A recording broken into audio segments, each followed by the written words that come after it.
High-grade Universal Century Victory Gundam.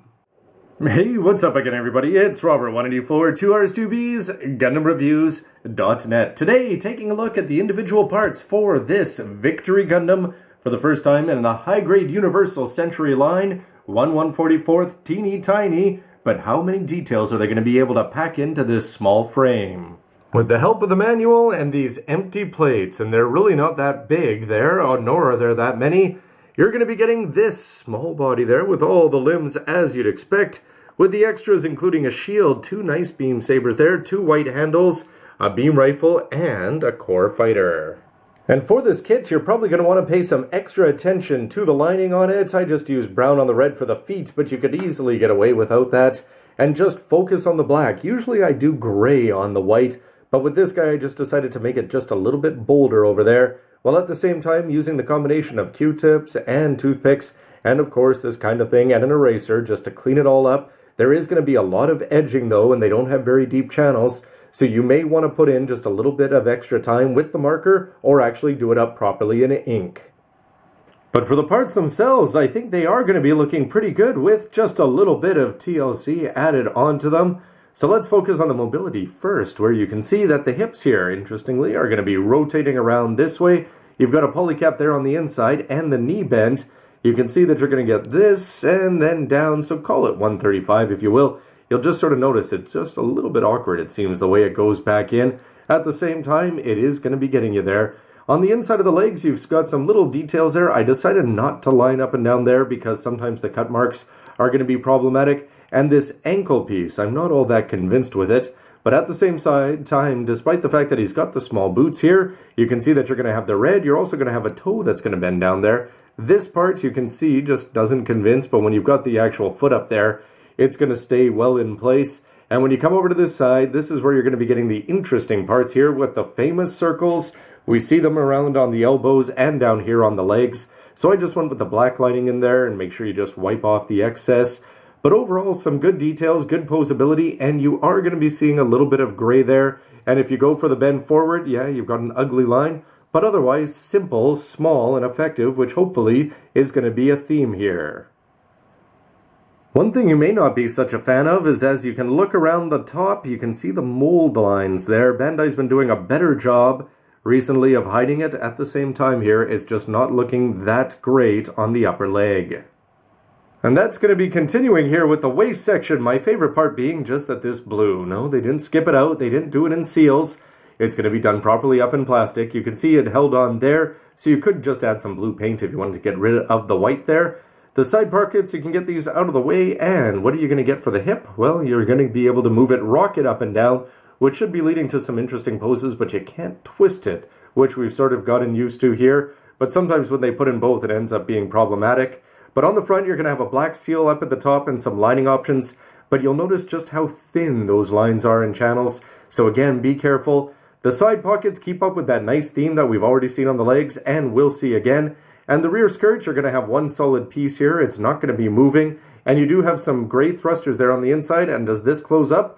Nope, it looks like it's always open for business. But at the same time, with the nice blue colors in there and the simple legs, clean and cool again.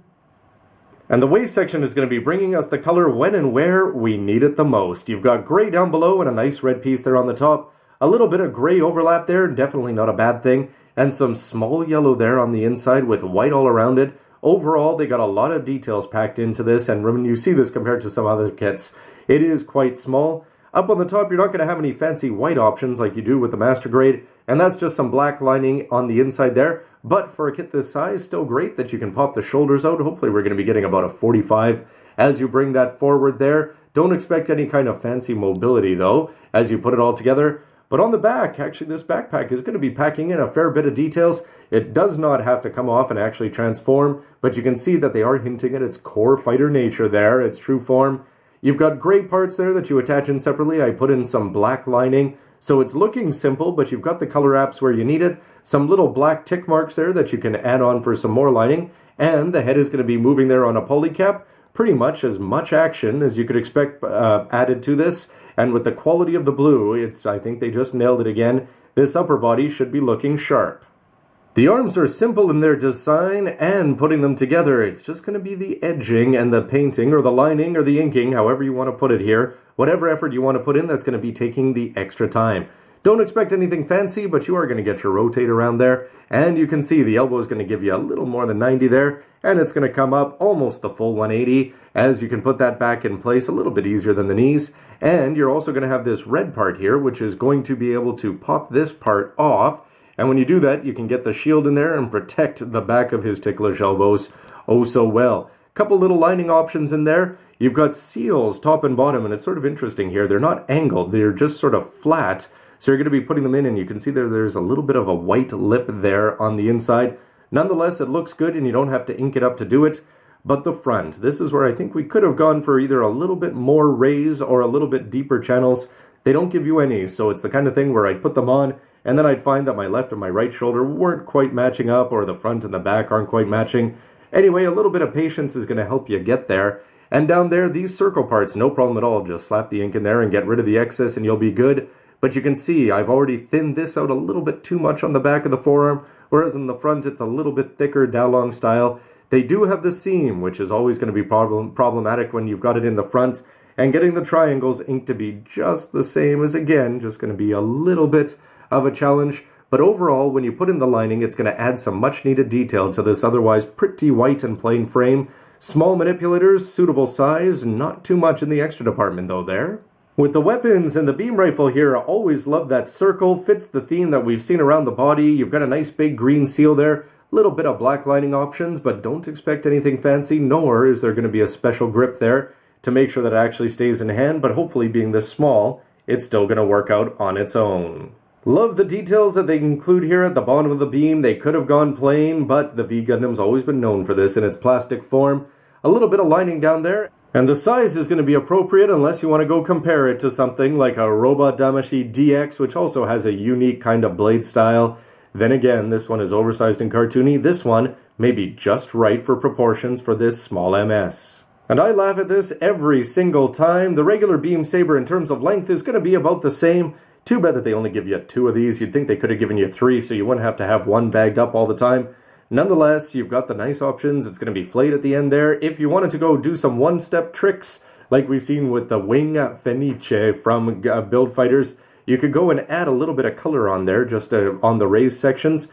Nonetheless, it's going to be looking good, and it's sort of going to offset the plainness of the kit to give them a ridiculous, over-the-top beam saber here. I'm trying to think who would be more crazy. Perhaps just Tobia. Weapons done though, it's on to one of my favorite parts here, the core fighter, and look at this. Simple, effective, but putting this together was a lot of fun. You can see the color apps. Look, you've got the white down there at the bottom. The blue throughout is going to be looking good. It's going to be matching the body. Probably could have gone and put some black inking in there to match the actual shoulders. But I like this part for the cockpit cover, as you've got the gray there. You'll see that the pros are going to be painting that up and getting some color variations on there. And they could have given you a seal, but it's the kind of thing, if you're handy, you can either just go use some of this excess silver, or of course just go buy your own fancy Christmas wrapping tape and go put that on there. The lining problems are going to persist, but then again, most people may not even be displaying this, so it's not going to be too noticeable there. But inconsistent, sometimes they're deep, sometimes they're not, and the edging is always going to be tricky. The wings actually do a very good job, but it's the V-fit in the head, that's something I like. They chinsed out and didn't give us a green seal, something they could have done, and also you have to go cut those off if you're not afraid of poking out your eyes. But nonetheless, it's looking cool, and seeing a core fighter recreated in 1/144th, I hope we're going to be getting more of those. And even if they're just sitting at the feet of the MS, and of course he's got his backpack on, so it doesn't really make sense, but at the same time with the V Gundam, hey, they're disposable, they're expendable, there's a lot of them out there, so why not have a few of these kicking around? With the final detail being the head, which for some reason, despite its relative simplicity, I would say is one of the more iconic ones there. Love the ears, you can see the Vulcans looking good. I chopped off again that V-fin just to clean it up a little bit. You could always go for a pointier look if you want to do that as well. But if you've been having trouble with the lining already, you'll see the same problems again and again all over this kit. You'll notice that my front side cheeks, if you put it at a distance, yeah, you're not going to see it. But up close, it's just going to be looking so-so. The red goatee is there as it needs to be. And the eye seal is going to be a little bit interesting. It's a little bit taller than most when you put it in there. Perhaps I could have filled in the ears with all black there. But the Vulcans are going to be looking good, and some of the lining is going to be looking good. You're also going to have a green seal there on the back. as he's got his interesting looking head. But so far I'd say this is pretty good, but it's when you see it in contrast with something else, like for example a Lego face, let's get these right side by side, that you just get an idea. If you're used to building a big master grade head and getting a lot of details in a small area, this V Gundam, this is teeny tiny in comparison to pretty much any kid's head that you'll ever build. Overall though, I've got to say that this is a blast to put together. Yes, it's small and you're hearing the same things, but then again, the quality that they're packing in here just seems to be that they're using their 2013 technology and tricks to their full extent. The only thing that I really wish they had done a better job of is just making the lining easier, because on a small kit like this, I think if you don't line it, it's really going to be lacking something because of its simplistic design. The weapons though, the beams are looking great. The big oversized shield, anytime you get that much clear pink in a kit, it's going to be great. And the clear pink part is bigger than any of the other main colors there. The elbows and the fact that they're going to be moving around, you've got the red shield attachment. The feet are good. The ankles perhaps could just be a little bit more secure there, but hopefully the hips are going to be making up for it in terms of the posability. The waist has its blue in everywhere that it should be, and all the details are packed in there for the chest outside of the core fighter, but hey, that's okay. Non-transforming 1/144th, that's what you expect, and these plates, I'd say, have delivered so far. At the same time, it's all about putting the MS and the Gunpla together, so stick around for my next part to see it posed and compared and a final verdict, and stick around for lots more news, reviews, and everything else you can use, and please let me know what you think with a comment below. Thanks for watching, everybody. See ya. No, I'm not kidding here. Us mid-90s kids, our heads about the size of a small raisin.